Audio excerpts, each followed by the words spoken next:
Joel പ്രവചനം 2-ാം അധ്യായം 1-ാം വചനത്തിൽ പരിശുദ്ധ വചനം പറയുന്നുണ്ട്, സിയോനിൽ കാഹളമൂതുവീൻ, എൻ്റെ വിശുദ്ധഗിരിയിൽ പെരുമ്പറ മുഴുക്കുവീൻ, കർത്താവിൻ്റെ ദിനം ആഗതമാകുന്നു.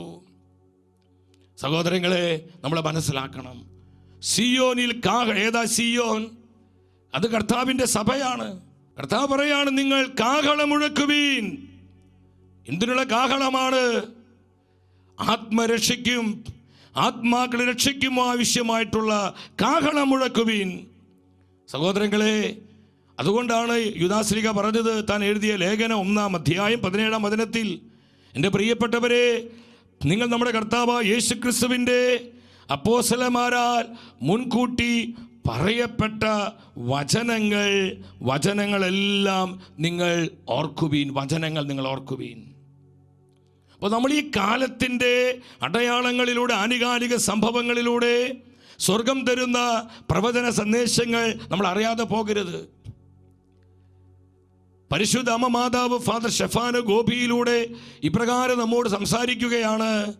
കർത്താവ് അയക്കുന്ന അടയാളങ്ങൾ മനുഷ്യർ ഗ്രഹിക്കുകയോ സ്വീകരിക്കുകയോ ചെയ്യുന്നില്ല.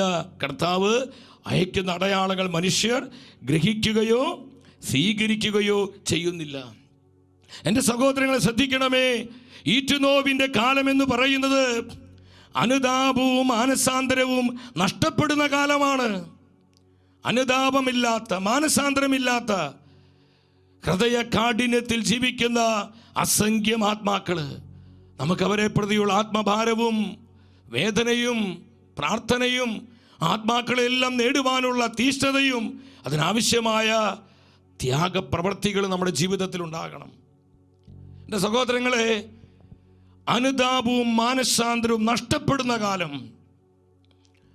വെളിപാട് പുസ്തകം 9-ാം അധ്യായം 20-21 വചനങ്ങളിൽ പരിശുദ്ധ വചനം പറയുന്നു, ഈ മഹാമാരികൾ നിമിത്തം മൃതരാകാതെ അവശേഷിച്ചവർ തങ്ങളുടെ കരവേലയെപ്പറ്റി അനുതപിക്കുകയോ പിശാചുക്കളെയും കാണാനോ കേൾക്കാനോ നടക്കാനോ കഴിവില്ലാത്തതും സ്വർണം, വെള്ളി, പിച്ചള, കല്ല്, തടി എന്നിവയാൽ നിർമ്മിക്കപ്പെട്ടതുമായ വിഗ്രഹങ്ങളെയും ആരാധിക്കുന്നവർ പിന്തിരിഞ്ഞില്ല.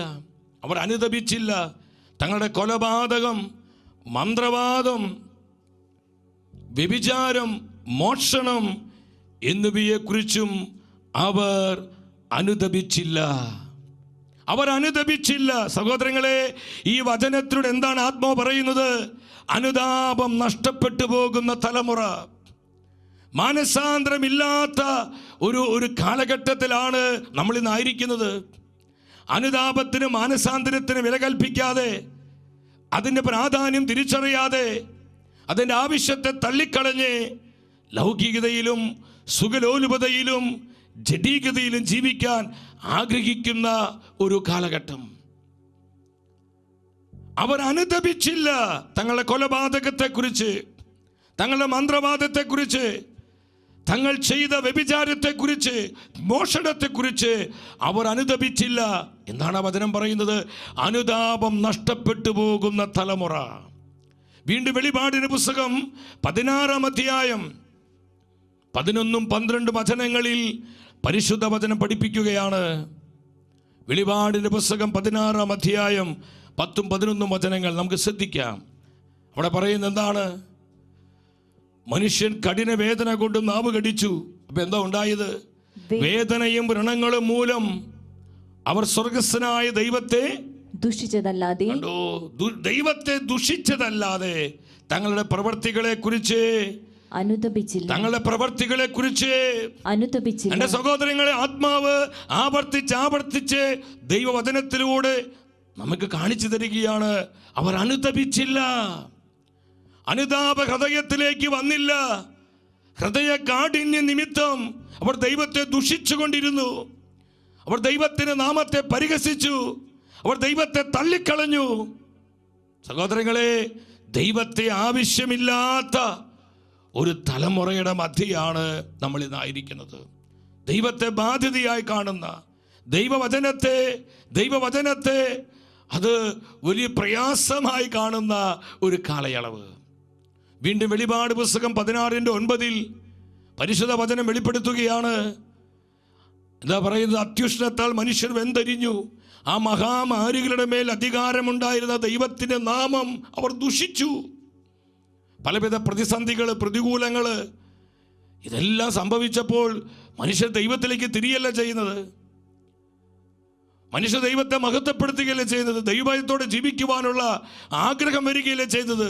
അവർ വീണ്ടും വീണ്ടും ദൈവമായ കർത്താവിൻ്റെ നാമത്തെ ദുഷിക്കുകയാണ്, ആ നാമത്തെ പരിഹസിക്കുകയാണ്, ദൈവത്തെ തള്ളിക്കളയുകയാണ്, കർത്താവിൻ്റെ നാമത്തെ അപഹസിക്കുകയാണ്. തുടർന്ന് വചനം പറയുകയാണ്, അവർ അനുതപിക്കുകയോ അവിടുത്തെ മഹത്വപ്പെടുത്തുകയോ ചെയ്തില്ല.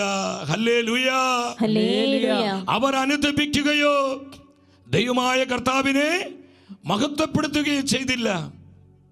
എൻ്റെ സഹോദരങ്ങളെ, അതുകൊണ്ടാണ് പരിശുദ്ധ അമ്മ മാതാവ് ഇക്വഡോറിലുള്ളൊരു വലിയൊരു മിസ്റ്റിക്, പാട്രിയ താൽബോധ് എന്ന് പറയുന്ന ആ മിസ്റ്റിക്കിനോട് പരിശുദ്ധ അമ്മ സ്വർഗത്തിൻ്റെ പ്രവചന സന്ദേശം അറിയിക്കുകയാണ്. അതിനാൽ നിങ്ങളുടെ മാനസാന്തരം ആത്മാർത്ഥതയുള്ളതായിരിക്കണം, കാപട്യമുള്ളതാകരുത്. നമ്മുടെ അനുതാപവും മാനസാന്തരവും കർത്താവിൻ്റെ സന്നിധിയിൽ ആത്മാർത്ഥതയുള്ളതാകണം. എൻ്റെ സാന്നിധ്യം കൊണ്ട് നിറഞ്ഞ ഈ അന്ത്യകാലത്തിൽ നിങ്ങളുടെ ഹൃദയങ്ങളെ എൻ്റെ പുത്രൻ്റെ പ്രകാശം കൊണ്ട് നിറയ്ക്കണം, എൻ്റെ പുത്രൻ്റെ പ്രകാശം കൊണ്ട് നിറയ്ക്കണം.